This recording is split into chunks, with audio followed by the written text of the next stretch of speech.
తాకట్టులో ఉన్న బంగారాన్ని విడిపించి ఆ రోజున్న మార్కెట్ ధర కట్టి మిగిలిన డబ్బును మీకు అందిస్తుంది కొమ్మూరి గోల్డ్.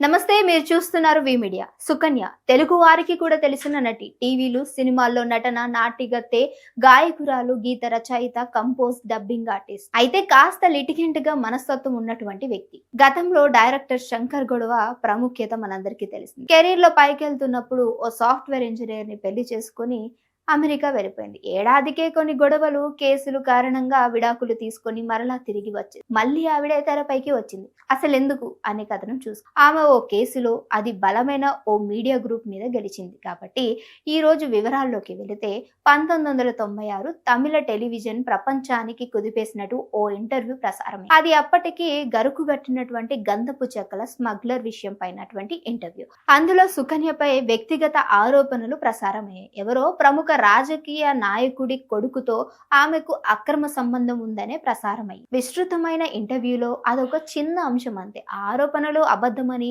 అది అలాగే ప్రసారం చేసి తనను మానసికంగా దెబ్బతీశారని, తన పరువును నష్టపరిచారని సుకన్య వెంటనే అభ్యంతరం వ్యక్తం చేసింది. మొత్తం 9 గంటల ఇంటర్వ్యూ. అందులో 5 గంటల కట్ చేశారు. మిగతా 4 గంటలను రోజుకు అరగంట చెప్పున 8 రోజుల ప్రసారం చేశారు సీరియల్ లాగా. సినీ నటి సుకన్య సన్ టీవీ నెట్వర్క్ పై పరువు నష్టం కేసు పెట్టింది. బహుశా 3 దశాబ్దాల పాటు ఆ కేసు పోరాడాల్సి వస్తుందని ఆమెకు కూడా తెలియదు అనుకుంటా. దిగువ కోర్టు సన్ టీవీ ఇచ్చినటువంటి వ్యాఖ్యల పైన 10 లక్షల పరిహారం ఆ నటికి చెల్లించాలని 2015లో తీర్పు చెప్పింది. అదసలే సన్ టీవీ కాబట్టి కోర్టుకు వెళ్ళింది. వీరప్పన్ చెప్పింది యథార్థంగా ప్రసారం చేశామని సన్ టీవీ. అందులో పరువు నష్టం తాలూకు అంశాలు ఉంటే ఎడిట్ చేయాల్సిన బాధ్యత టీవీకి ఉంది కదా అని సుకన్య, లాయర్లు కూడా పోరాడాడు. ఏళ్లకు కేసు నడిచింది. ఎవరూ తగ్గలేదు. సన్ టీవీ వెనక డిఎంకే, పలు భాషల్లో ఛానళ్లు, సాధన సంపత్తి ఉన్నటువంటి కుటుంబం. ఆఫ్టర్ ఆల్ ఒక నటి కేసు కడితే నామూషియా. ఆమె కూడా తగ్గేది లేదు, పోరాడుతూనే ఉంది. 30 ఏళ్లుగా, 3 దశాబ్దాలుగా. మన కోర్టుల కథ తెలిసిందే కదా. నిన్న హైకోర్టు తీర్పు చెప్పింది. ఈ కేసులో దిగువ కోర్టు ఇచ్చినటువంటి తీర్పు కరెక్ట్. ఆ 10 లక్షలు కట్టేయండి అని తేల్చేసింది. అక్కడ 10 లక్షలు అనేది సమస్య కాదు. ఆమె ఇన్నాళ్లలో అంతకు మించి ఎంతో సొమ్ము లాయర్లకు కట్టి ఉంటుంది. 2 అంశాలు. ఈ తీర్పుకు పట్టినటువంటి కాలం, పోయిన ఆమె పరువు ఇప్పుడు చెప్పుకునేదే కదా.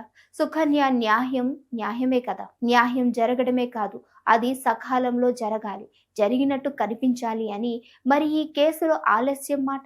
సన్ టీవీ ఆమె అభ్యంతరం చెప్పినటువంటి వెంటనే ఓ సంతాపన ప్రకటన ప్రసారం చేసి ఉంటే, కోర్టు బయట సెటిల్ చేసుకుని ఉంటే కథ ఇక్కడి దాకా వచ్చేది కాదేమో. ఏమో, ఆమె ఆ కేసు విత్డ్రా చేసుకునేదేమో. ఎందుకంటే అది అంత బలమైన మీడియా గ్రూప్. తమిళ వినోద రంగంలో అత్యంత పట్టున్న గ్రూప్. కానీ అహానికి పోయింది, నామర్ద అనుకుంది. ఆమె కేసు పెట్టగానే ఏదో చిన్న తమిళ మ్యాగజైన్ లో చిన్న స్టోరీ ప్రకటన వేయించింది. దాంతో దురుద్దేశాన్ని బయట పెట్టినట్టే అని వ్యాఖ్యానించి సన్ టీవీ పట్టుదలకు పోయింది. ఆఫ్టర్ ఆల్ ఒక నటి అనుకున్నది. కానీ ఆ మొండి క్యారెక్టర్ ఏమో ఎన్నాళ్ళైనా సరే పోరాడుతూనే ఉంటాను అంది. పరువు నష్టం కేసులో డబ్బు కంటే ప్రతిష్టే ముఖ్యం. 10 లక్షల పరిహారం చిన్నదో పెద్దదో, కానీ అది చెల్లిస్తే సన్ టీవీ తప్పు చేసినట్టు ఒప్పుకున్నట్టే అంటుంది. అందుకని ఇంకా హైకోర్టుకు వెళుతూనే ఉందేమో. ఏమో, ఇంకా ఓపిక ఉంది. ఆమె కూడా పోరాడుతూనే ఉంది. ఇక్కడ చూడాల్సింది మీడియా నైతికతను, వృత్తిపరమైన బాధ్యతను. ఎవడో ఏదో కూస్తే దాన్ని యథార్థంగా ప్రసారం చేయమని చెబితే కుదరదంటూ పత్రికల్లో ప్రచారించే ప్రతి అక్షరానికి, టీవీలో ప్రసారమయ్యే ప్రతి మాటకు ఖచ్చితంగా ఓ అర్థం ఉండాలి అంటూ సుకన్య తెలియజెప్పారు. 10 లక్షలు ఒక మ్యాటర్ కాదని, ఈ రోజు వ్యక్తిగతంగా తనను చేసినటువంటి డ్యామేజ్ 30 ఏళ్లుగా పోరాడుతూనే ఉన్నాను అంటూ లాయర్లకు ఇదివరకే ఇంతకంటే ఎక్కువే పెట్టుంటాను, కానీ నాకు ఖచ్చితంగా నా పరువే ముఖ్యం. ఈరోజు సినిమా ఇండస్ట్రీలో అందరూ కూడా నాకు ఇచ్చేటువంటి గౌరవం ఈరోజు ఈ యొక్క కేసు నిజంగా ఇంకా విజయవంతంగా మారింది అంటూ తెలియజెప్పారు. నిజంగానే సన్ టీవీ వాళ్ళు ఆ రోజే ఈ వ్యక్తిగత విషయాన్ని ఆ క్లిప్ గనుక కట్ చేసి ఉండుంటే ఇంత మేరకు ఈ స్టోరీ వెళ్ళుండేది కాదు. 30 ఏళ్లుగా, ఆల్మోస్ట్ 3 దశాబ్దాలుగా ఈ కేసు నడుచుండేది కాదు అని ఆవిడ తెలియజెప్పారు.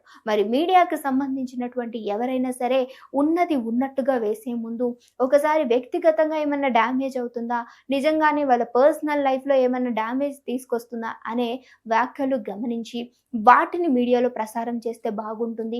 ఇక మీదట అయినా సరే ఇలాంటి ఒక నష్టం ఎవరికి జరగకుండా ఉండాలని సుకన్య తెలియజెప్పారు. మరి సుకన్యకు జరిగినటువంటి అన్యాయం ఈ రోజుకైనా న్యాయం జరిగింది అంటారా? లేదు అంటే ఆ రోజే వదిలేసి ఉంటే ఇంత మేరకు ఈ కేసు వెళ్ళుండేది కాదు అంటారా?